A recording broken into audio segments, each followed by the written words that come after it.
لیکن جب ایک قید میں ہوتا ہے تو وہ تو سمجھ لے کہ ان کا مہمان ہوتا ہے نا حکومت کا, یا جو جیل ان کے انڈر آتی ہے. ابھی اڈیالہ جیل جو ہے وہ پنجاب حکومت کے انڈر آتی ہے, مریم نواز شریف صاحبہ اس کو جو ہے اس کی ذمہ دار ہیں ڈیفینیٹلی. اب عمران خان صاحب کی ایک تو صحت کے حوالے سے چیزیں سامنے آ رہی ہیں کہ ان کو علاج کی سہولت نہیں دی جا رہی, تو کیا یہ بھی کوئی آئین کے اندر موجود ہے کہ اگر جو قیدی ہے اس سے آپ کو سیاسی نقطہ نظر سے اختلاف ہو یا آپ کو پولیٹیکل وہ آپ کا مخالف ہو تو آپ اس کو یہ سہولت نہیں دے سکتے؟ جیل مینول ہے, رولز ریگولیشنز ہیں.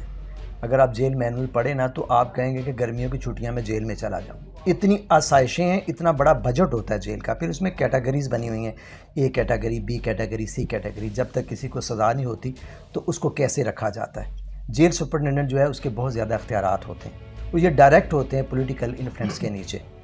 ان کے ساتھ پچھلے دنوں میں فلک نے بھی آ کے بیان کیا کہ صنم کے ساتھ اور میرے ساتھ کیا رویہ رکھا جا رہا ہے. بالکل ایسے ہی ہے. جو بندہ خاص طور پہ جس بندے کو سزا نہیں ہے اس کو کرمنلز کے ساتھ رکھا نہیں جا سکتا. فیمیل کے اوپر بیل کے اوپر جو ہے کہ اگر فیمیل کے بچے ہیں تعلیم حاصل کر رہے ہیں, قتل کے مقدمات میں عدالتوں نے ان کو ضمانتیں دے دی. ریسنٹلی 22, 23, 24, 26 تک کے ہم نے ویوز پیش کیے ہیں کورٹ میں. فیمیل جو ہے اس کو تو پھول کی طرح رکھا جانا چاہیے, کیونکہ ایک الزام ہے, ابھی وہ قیدی نہیں ہیں, ابھی تک ان کے خلاف الزام جسٹیفائیڈ نہیں ہے. تو یہ ساری کی ساری ضابطہ قانون ساری چیزیں موجود ہیں, لیکن افسوس کی بات یہ ہے کہ قانون جو ہے نا وہ اس کو بالکل سائڈ پہ رکھا گیا ہے, اور انتظامی امور جو چلانے کے لیے بھی کوئی نہ کوئی قانون قاعدہ ڈسپلن رولز ریگولیشن ہوتے ہیں, سارے سپرسیڈ کر کے اتنا زیادہ ڈسکریمنیشن ہو رہا ہے کہ ہماری جو بھی پٹیشنز آتی ہیں ہم خود وکٹم بن جاتے ہیں. اینی ہاؤ ہم پوری کوشش کر رہے ہیں کہ ان چیزوں کو کورٹ کے سامنے پریس کریں تاکہ ان کو جو ان کے ڈیو ریلیفز ہیں ان کو ملیں. سر ہم نے چونکہ کوٹ لکھپت جیل میں موجود خواتین کی بات کی تو میں ساتھ ہی ایڈ کرنا چاہوں گا بشرا بی بی کے حوالے سے جو اڈیالہ جیل میں قید ہیں. تو اب تک بطور صحافی میری ریسرچ کے مطابق جو اب تک میں نے جرم تلاش کیا بشرا بی بی کا وہ عمران خان کی مسز ہونا ہے. اس کے علاوہ فردر کوئی جرم ان کا ہم نے ابھی تک نہیں دیکھا. تو آپ نے چونکہ یہاں اتنا عرصہ وکالت بھی کی, سیاسی میدان میں بھی دیکھا, تو آپ سمجھتے ہیں کہ سیاست کے اندر اتنی گراوٹ پہلے تھی کہ آپ پولیٹیکل وکٹمائزیشن میں مرد خواتین سب کو ایک ہی ٹائرے میں کھڑا کر دیں, اور بشرا بی بی کا بھی علاج کی سہولیات جو ابھی تھیں ان کی فیملی کو بلائے آئے بغیر ہی ان کا وہ سرجری بھی کر دی گئی. تو اس کا آئین اور قانون میں کوئی ان سے پوچھنے والا یا کوئی آئین کی کتاب ایسی نہیں ہے جس کے اندر ان کے کوئی رائٹس ہوں یا خواتین کے رائٹس ہوں؟ بڑے واضح رولز ریگولیشنز ہیں. جب پی ٹی آئی نے خود گرفتاریاں دی تھی تو میری پٹیشن اس وقت کامیاب ہوئی تھی, لوگوں کو ڈیتھ سیل میں ڈال دیا گیا تھا اکراس دا پنجاب, پورے پنجاب کے اندر.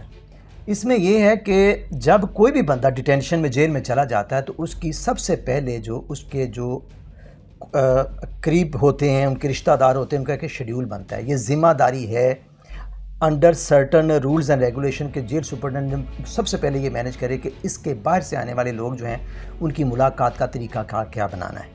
اس کا ٹائم بھی فریم کیا ہوا ہے, اس کا علاج معالجے کا بھی سارے کا سارا ڈیلی ڈاکٹر چیک کرے گا, ڈیلی رپورٹس دے گا.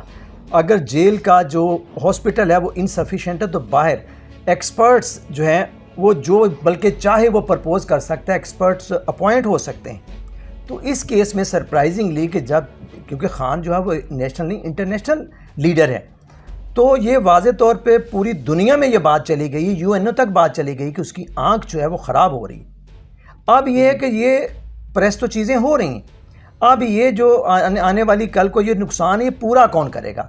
کچھ نقصان ایسے ہوتے ہیں کہ فرض کر لیں ایک دو بندے جو ہیں ذمہ دار ہیں ان کو سزا دیتے, کیا وہ سزا دینے سے بھی وہ اس کا نقصان پورا ہو سکتا ہے؟ کیا جو کروڑوں کی تعداد میں لوگوں کی فیلنگز اور سینٹیمنٹس خان کے ساتھ جڑے ہوئے ہیں, لوگ بیمار ہو رہے ہیں خان کی وجہ سے, اس کو کمپنسیٹ کون کرے گا؟ اور یہ totally illegal null and void ہے ان کا سارے کا سارا پروسیجر.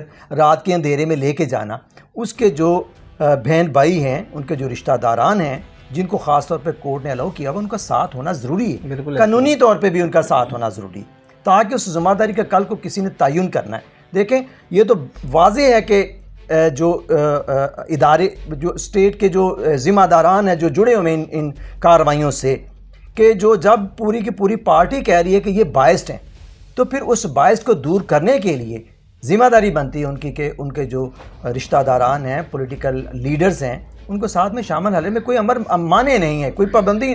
یعنی کہ دیکھیں دو چیزیں ہوتی ہیں, ایک تو قانون مہیا کرتا ہے, ایک قانون سائلنٹ ہے. اگر قانون سائلنٹ بھی ہو تو پھر ایک اچھا کام کرنے میں عدالت کو یا کسی بھی ذمہ دار آفیسر کو کوئی میرے خیال میں کوئی رکاوٹ نہیں ہے کسی بھی حوالے سے۔ جی بالکل ناظرین، آپ نے بات سنی۔ پاکستان کے اندر جس طرح سے ہیومن رائٹس کی وائلیشن ہے، چار دیواری کا تقدس پامال کرنے کے حوالے سے چیزیں ہیں، خاص طور پہ وہ خواتین جو پولیٹیکل وکٹمائزیشن کا نشانہ بن رہی ہیں، ان کے ساتھ جس طرح سے جیل میں سلوک کیا جا رہا ہے، خاص طور پہ سابق وزیر اعظم عمران خان صاحب کے ساتھ جس طرح سے پولیٹیکل وکٹمائزیشن کی جا رہی ہے، یقینی طور پر قابل افسوس تو ہے ہی صحیح، لیکن ساتھ ہی یہ بات میں کہتا چلوں بطور صحافی جو میں نے آبزرویشن کی اور جو چیزیں ہم نے اس میں جو انالیسس کیا اور جو رزلٹ نکالا ہے، ہم نے پاکستان کی ہسٹری کو دیکھا ہے، اس میں اکثر جو ہاتھوں سے گیریں لگائی جاتی ہیں وہ بعد میں دانتوں سے کھولنی پڑتی ہیں۔ اللہ پاک وطن عزیز کا حامی و ناصر ہو۔ پاکستان زندہ باد۔